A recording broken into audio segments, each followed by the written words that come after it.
2 more days of warmth and wind before Crashy the cold front brings us back to December. Let's talk about who may see the chance for a little bit of snow, a couple of storms. Let's talk about it in this Thursday edition of the Texas Weather Roundup.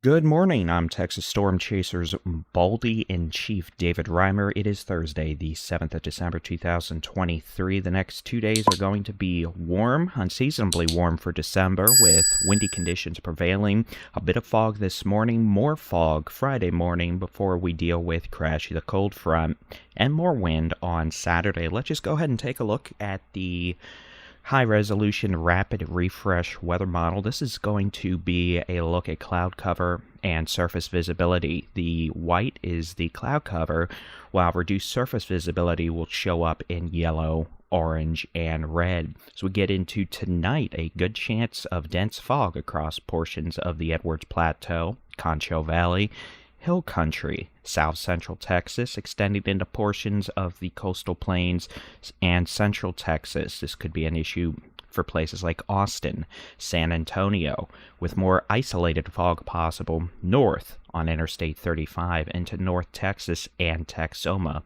tonight. Some of this fog will be quite dense tomorrow morning and may actually take until nearly noon to burn off. After that, today and most of tomorrow will be dry across the state of Texas, but changes are on the way. Let's pop on over to take a look at the North American model. This is going to be a compilation of simulated weather reflectivity, weather radar, and surface temperatures. I realize it kind of gives a bit of a confusing look here, but, well, the chance for precipitation is decreasing, so I figured we might as well take a look at the cold front timing. Now, as we get into late Friday night and Saturday morning, isolated to scattered showers, maybe a few thunderstorms in the Arklatex, especially as we get closer to Saturday morning sunrise. Some of those storms may have small hail. As we progress through the morning hours Saturday into the afternoon hours, isolated to scattered thunderstorms may develop along the cold front as it moves southeast across East Texas, the Brazos Valley, Southeast Texas, the coastal plains, and the Golden Triangle by Saturday evening.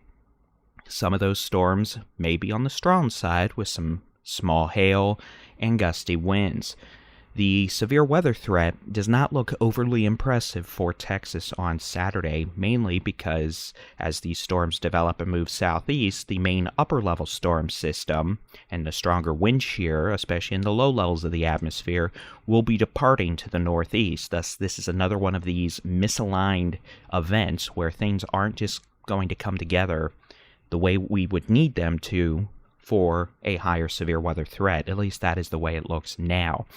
These showers and storms moving off the Gulf Coast or into Louisiana by Saturday evening. Temperature-wise, the cold front's timing is speeding up. Not a big surprise and hardly a rarity when it comes to winter cold fronts. The cooler temperatures shown in green and blue, warmer temperatures, the reds and oranges, making it down into places like San Antonio, Austin, Bryan College Station early Saturday afternoon, Houston probably around dinner time Saturday, the Middle Texas coast and the Rio Grande Valley, along with the Rio Grande Plains, Saturday evening. By Saturday evening, a freeze underway across the northwestern third to the northwestern half of Texas with gusty northwest winds. Those wind chills are not going to be particularly pleasant. In terms of forecast rain totals over the next few days, those have come down as the system continues to look less impressive precipitation-wise. Now, there is still a low chance for some snow flurries, maybe an hour or two of light snow in the Panhandle Saturday morning. If that were to occur, we couldn't rule out a dusting of snow, maybe just enough snow to, blow across the road, but not expected to be a high-impact event. Saturday morning, Saturday afternoon, the potential for 1/10 to maybe 1/4 inch of rain across the Arklatex, East Texas, into the Golden Triangle. At this point, looking like the best chances will be along and east of a line from New Boston and Clarksville down to Tyler, Bryan College Station, the Houston Metro, Galveston points east towards Louisiana and Arkansas, with the highest potential for maybe 1/2 inch of rain along the Texas-Louisiana state line in the Piney Woods. At this point, if this were to materialize, flooding would not be a big concern at all.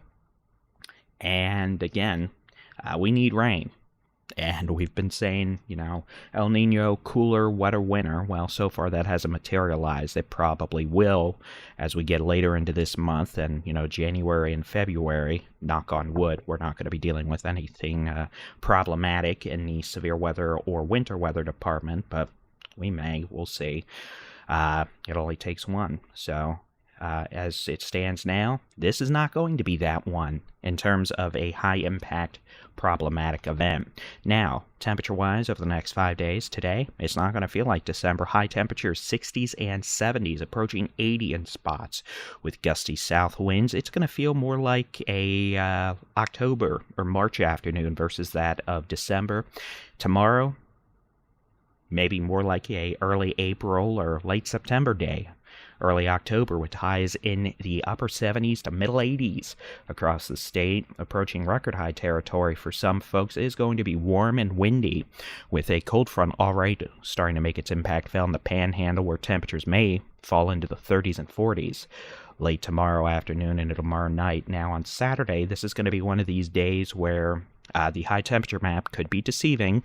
Highs only in the 30s and 40s northwest half of Texas Saturday, but as that cold front continues to move southeast, places like DFW, Texarkana, Austin, your high temperatures may be Saturday morning or around lunchtime, with falling temperatures Saturday afternoon. Southeast Texas, deep south Texas, the timing of the cold front will probably mean you'll enjoy one more warm afternoon, 70s and 80s, before gusty northwest winds and falling temperatures Saturday evening. High temperatures on Sunday. It's definitely going to be cooler. A good 20 to 30 degree drop in temperatures, but really, and compared to what we could be dealing with, this isn't bad at all for a December day. Highs in the upper 40s, 50s to lower 60s across the state. Not bad at all. Monday, warming right back up. Deep South Texas, Rio Grande Valley back in the 70s, 60s across most of the state, with 50s in the Panhandle and the Arklatex before another storm system looks to arrive on Tuesday and Wednesday with a reinforcing shot of cooler air. Maybe the chance for precipitation, but the way things have gone the last few weeks, I wouldn't bet too much money on it. That'll be it for your Texas weather. Baldy and Chiefism time, I guess. That'll be it for your Texas Weather Roundup for this Thursday. Hope y'all make it a great day. As always, you can get your local weather forecast, interactive weather radar, your daily Texas Weather Roundups, and more in the free Texas Storm Chasers mobile app, available on Apple and Android devices, or visit us on the web, texasstormchasers.com. Y'all make it a great day. God bless. We'll talk to you tomorrow.